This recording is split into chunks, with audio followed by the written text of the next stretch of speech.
Hello everyone, commerce classes with Jitendra Sharma में आज आपका स्वागत करता हूं अपनी आज की इस वीडियो के साथ। और इस वीडियो में मैं आपको बतलाने वाला हूं valuation of car under section 3।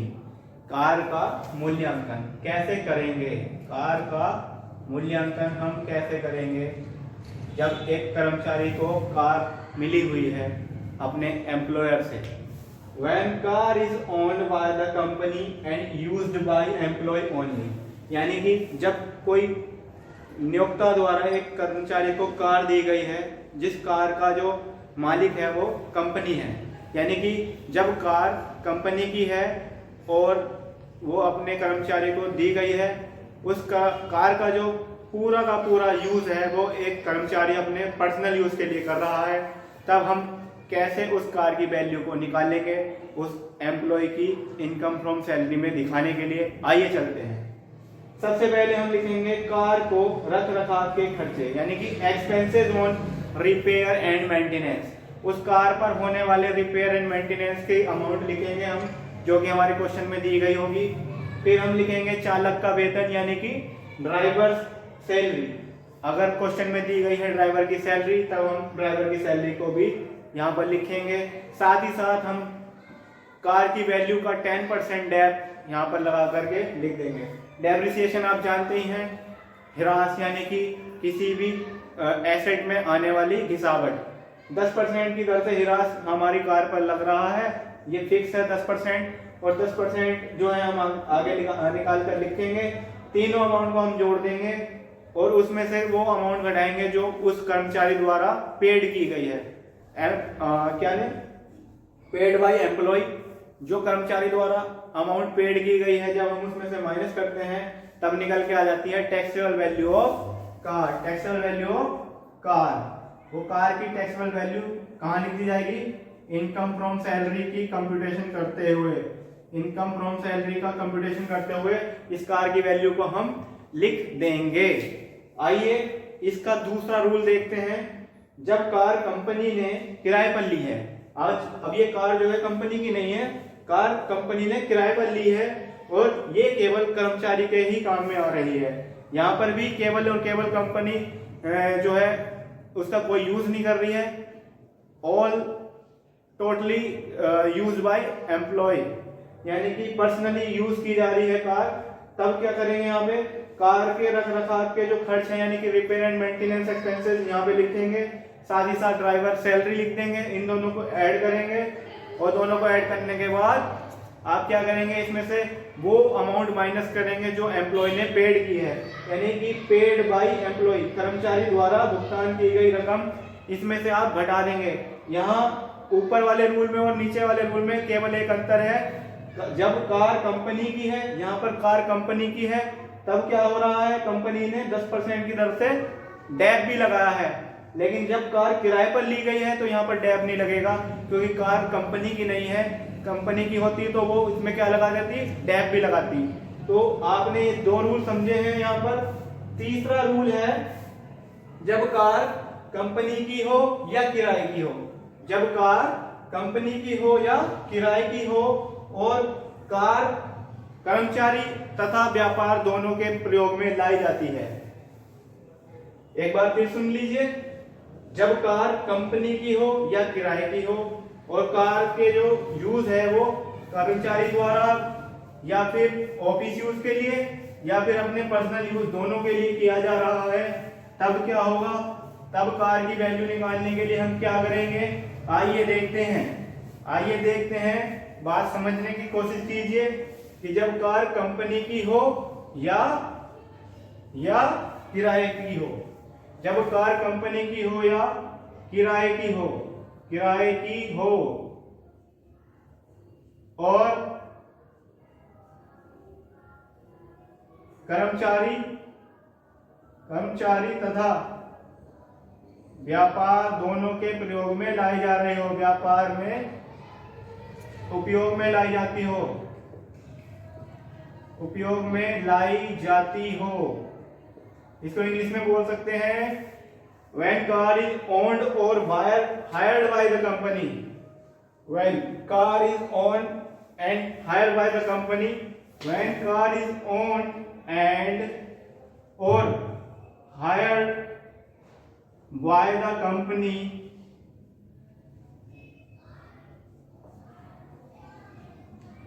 and all car is used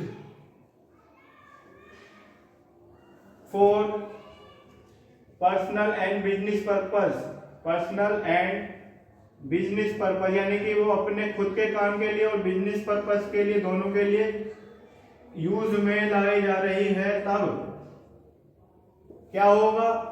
small car यानी कि छोटी कार जो होगी,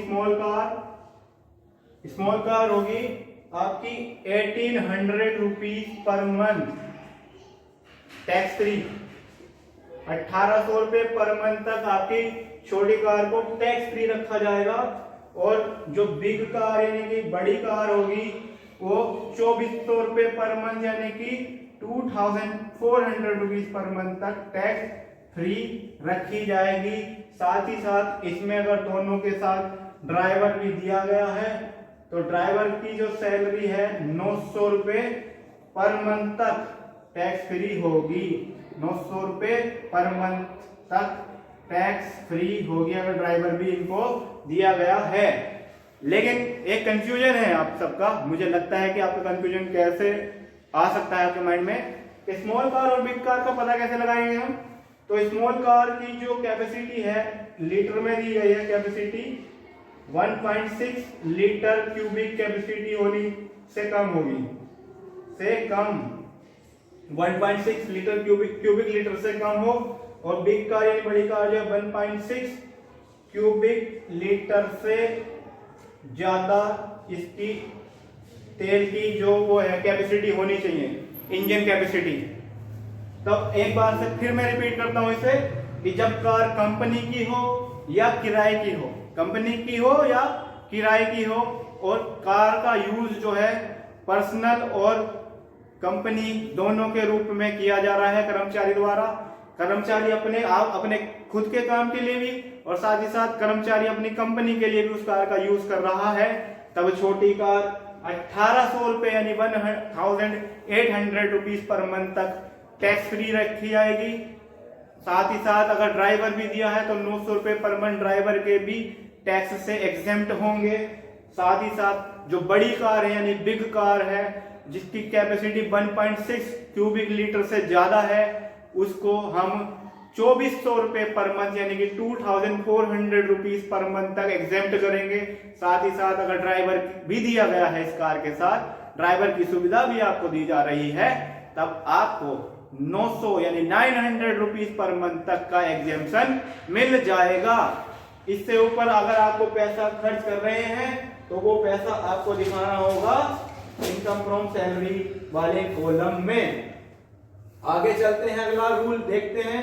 जब कार कंपनी की हो या किराए की हो और कार निजी कार्यों के लिए प्रयोग में लाई जाती हो, जब कार कंपनी की हो या फिर किराए की हो, कंपनी की हो या किराए की हो, जब कार कंपनी की हो या किराए की हो और कर्मचारी द्वारा व्यापार में और कर्मचारी के पर्सनल यूज दोनों में लाई जा रही हो। लेकिन आगे इसमें एक लाइन और ऐड कर दी गई है, क्या?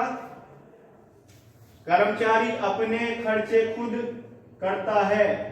कर्मचारी अपने व्यक्तिगत यानी कि जो पर्सनल अपने यूज में लाने वाली कार के खर्चे खुद व्यय कर रहा है, अपने खर्चे स्वयं वहन करता है, स्वयं वहन करता है।